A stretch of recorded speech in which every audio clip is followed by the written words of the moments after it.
નમસ્કાર દર્શક મિત્રો, @ગુજરાતમાં આપનું સ્વાગત છે।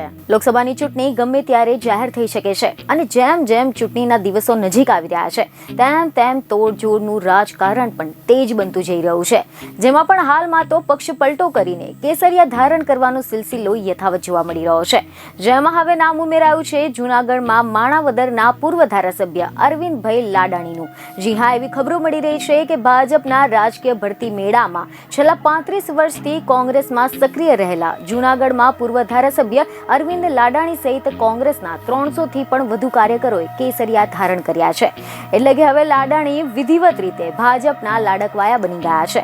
હવે જો આપણે ડિટેલમાં વાત કરીએ તો મીડિયા રિપોર્ટ અનુસાર એવી માહિતી મળી રહી છે કે જૂનાગઢમાં માણાવદરના પૂર્વ એમએલએ અરવિંદ લાડાણી ભાજપમાં જોડાયા છે અને તેમની સાથે સાથે કોંગ્રેસના 300 થી પણ વધુ કાર્યકરોએ પંજાને બાય બાય કહીને કેસરીયો ખેસ ધારણ કરી લીધો છે।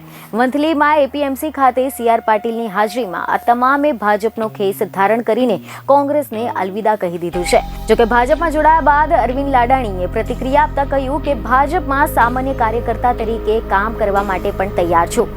ટિકિટ ગમે તેને મળે પરંતુ જીત તો કમળની જ થાય તે જ ધ્યેય છે। હું મારા કાર્યકર્તાઓના લાગણીને ધ્યાનમાં રાખીને ભાજપમાં જોડાઈ ગયો છું। આગામી વિધાનસભાની ચૂંટણીમાં પક્ષ ટિકિટ આપશે તો ચૂંટણી લડીશું, બાકી સૈનિક તરીકે કામ કરીશું। તમે જણાવી દઈએ કે ખબરો એવી મળી રહી છે કે આ કાર્યક્રમમાં જૂનાગઢ જિલ્લા પંચાયતના સદસ્ય ધર્મિષ્ઠા કમાણી, જૂનાગઢ તાલુકા પંચાયતના મહિલા સદસ્ય પણ ભાજપમાં જોડાયા હતા। તો આ સાથે જ ગત વિધાનસભાની સામાન્ય ચૂંટણીમાં જૂનાગઢ બેઠક પરથી લડેલા આમ આદમી પાર્ટીના ચેતન ગજેરા પણ હવે ફરી એક વખત ભાજપના રંગમાં રંગાયેલા જોવા મળ્યા હતા।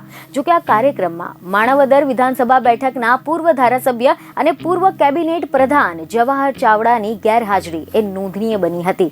વર્ષ 2022ની સામાન્ય વિધાનસભાની ચૂંટણીમાં કોંગ્રેસના અરવિંદ લાડાણીની સામે જવાહર ચાવડાનો પરાજય થયો હતો અને ત્યારબાદ અરવિંદ લાડાણી કોંગ્રેસમાંથી રાજીનામું આપીને ભાજપમાં જોડાઈ ગયા છે।